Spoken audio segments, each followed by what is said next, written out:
Hi, everyone. Welcome to our second episode of our virtual coffee chat series, Take 10 with NextGen, where we bring you 10-minute interviews with leaders in the industry. Today, I'm joined by Vicki Brennan and Neil Faby of Sacramento County Department of Water Resources to talk to us about their experience of implementing a new CMMS. Vicki, Neil, thanks for joining me today. Sure. So we're going to get started with some questions that we have here about implementing a new CMMS.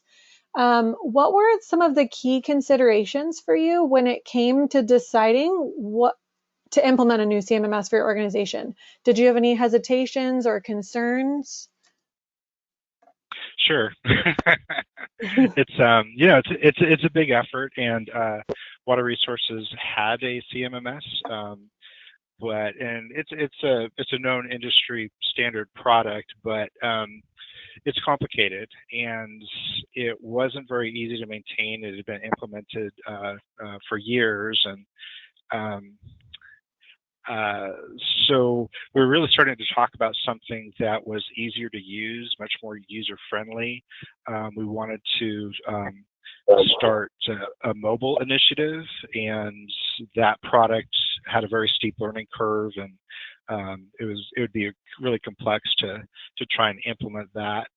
And we were also looking for something more GIS-centric, more mapped-based, something simpler to administer with more accessible support. And then also that product had very, very complicated end user licensing. And it was just very difficult to manage and stay in compliance. And so we knew that there were other options. It had been quite a while, so that kind of started that whole process. Awesome. Vicki, did you have anything to add there? Change is always difficult within an organization our size, so it was a little bit difficult to get our launch, but once we got going, we gained more support as time went on. Mm-hmm. Yeah, it's funny because I just feel like that's something that people don't really think about. But now that we're in this field of software, implementing software, you realize like how even small changes can be really overwhelming for people. So, I mean, speaking of that, what proactive strategies, if any, have you guys implemented to manage that process and the communication with your staff throughout the implementation process so far? Yeah, sure. Mainly we've utilized the team model that NextGen brought along with the project. So you use kind of a model where there's an executive team, there's an asset management team, and we really utilize that to introduce it and gain support. So we meet with the asset management team frequently, and they're the main decision-making body in this project. It's monthly meetings with that group. We strategize, we brainstorm, we look at what's been built so far. It's been really effective doing it that way. And then also, we've got a project management team that sits in between the executive management and asset management team. And in that group, we have one of our department executives, and that's been a really great approach. She's been able to really bridge some gaps, really improve the communication and bring the department goals into the project. So she's helped us work around some hurdles, and then we've got other really, really good support throughout the county. We have a great GIS group, and within the department, we've got some really strong GIS analysts, and that's gone a long ways also. So lots of meetings, in short. Lots of meetings. I was going to say that sounds like a lot of meetings. It is, but I think it's really led to a good project so far. Patience. Awesome. Can either of you think of any wins that have I know you're still in the implementation process, but have there been any wins so far? And what I mean by that is like, has anything gone really well? Maybe you were surprised by it. Um, Anything like that? Well, we're eliminating a lot of paper and we're gaining efficiencies in many areas through the mobile platform. We are seeing improved communication between our sections, which is a nice thing.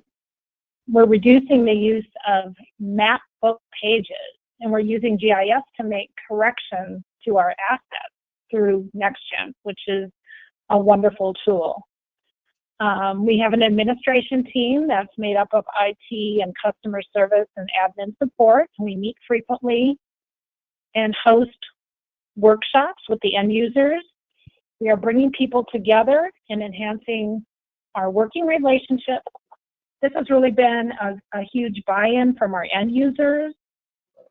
And we've really tried hard to go the extra mile to include a variety of staff. Maybe we've included too many in some meetings, but I think it's been very helpful.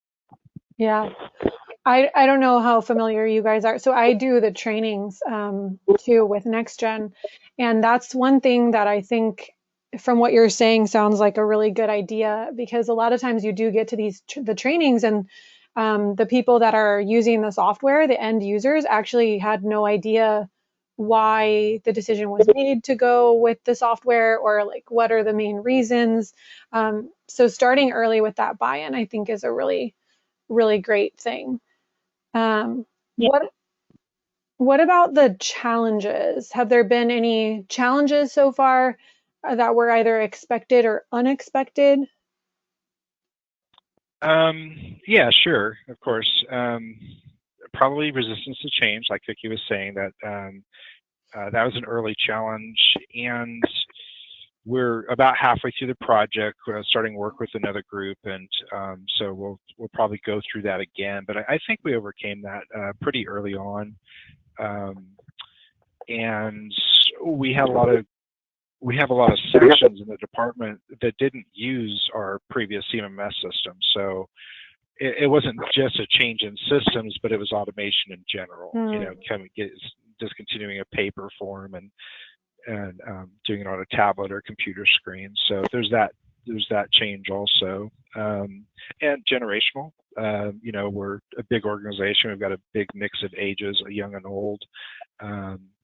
So you see, you know, younger staff picking up on some of the mobile technology a lot quicker. But it's surprising because that's not a universal fact.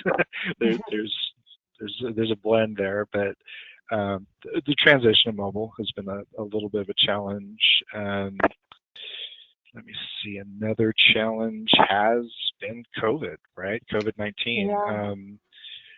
So we started this project really in earnest in January here, and we're 2020. And as we were getting to our user training stage with half of the project, COVID hit, and so we were planning our plans had contingency plans, which had contingency plans.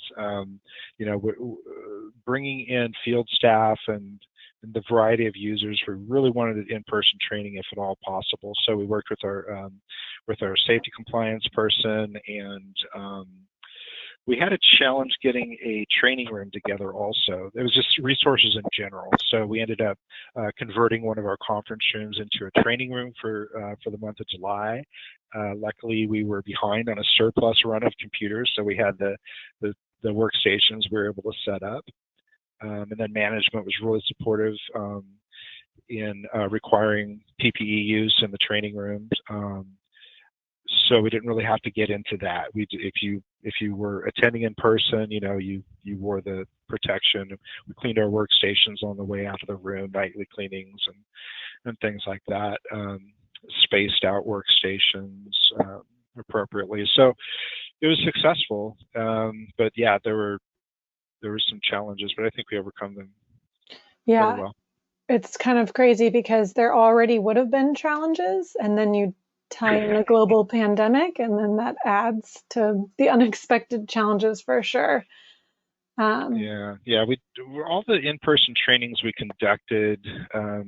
We did have online options, so some attendees also attended remotely. So that helped too. But that in itself, was a change and a challenge. So Yeah. So if you had, I don't know, I guess one or a couple pieces of advice for other clients that are just embarking on their implementation process. This is something that a lot of people do bring up early in the project is how are we going to handle this change management? How are we going to handle the communication? What advice do you have for clients that are trying to figure that out? Well, first of all, I'd say get an executive sponsor and speak with your leadership about their goals. Establish service levels with NextGen helped us do that. And find out what the users want out of the system. What do they want to see reports on? Is it water quality? What do they want? And then build it from there. I think that's really helpful. And for me, being an administrative person, to get out in the field and see what is really happening is very helpful in building the program. Also, during COVID times, it's been really challenging to have in-person meetings. We just haven't been able to have them. So conference calls are our only way to conduct meetings. This may sound like a simple suggestion, but just showing staff how to set up the conference calls, how to participate in them, simple device training on mobile devices would be very helpful. So you really need to build the time into your schedule to allow for mobile users to get up and running if they haven't, if they're not familiar with those type of programs. Just build the time into your timeline. Yeah. What about you, Neil? Any advice? Well, I think those are really good points. The top-down support was crucial, so we didn't just have one section sponsoring this project. It's a department-wide initiative, and we're really getting into asset management, and obviously that's a years-long process. So, if you don't have that organizational buy-in, there's definitely a challenge there. And I would agree again with Vicki when it comes to mobile. We didn't allow quite enough time. We have some wonderful managers who they didn't miss a beat, but I wish we got them their iPads, for instance, for their staff a week earlier instead of a day or two, or maybe it was day of the first training.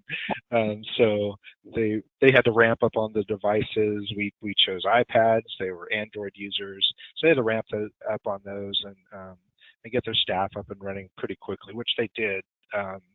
But yeah, I would definitely allow a little more time there also. Yeah. And you guys have another round of training coming up, so you can apply all of your advice there. Yeah, it's true. We've got some GIS security requirements, so we have to implement 2 different domains within NextGen. And so, yeah, exactly. I've said that we've enjoyed the process so much, we're going to do it again. All right. Well, thank you, Vicki and Neil, for taking the time to talk to us today. This is a topic I personally am very interested in as our learning development manager and trainer. So I'm always happy to talk about this topic. And thanks to our audience, whoever's out there watching this episode of Take 10 with NextGen. And we will see you guys next month.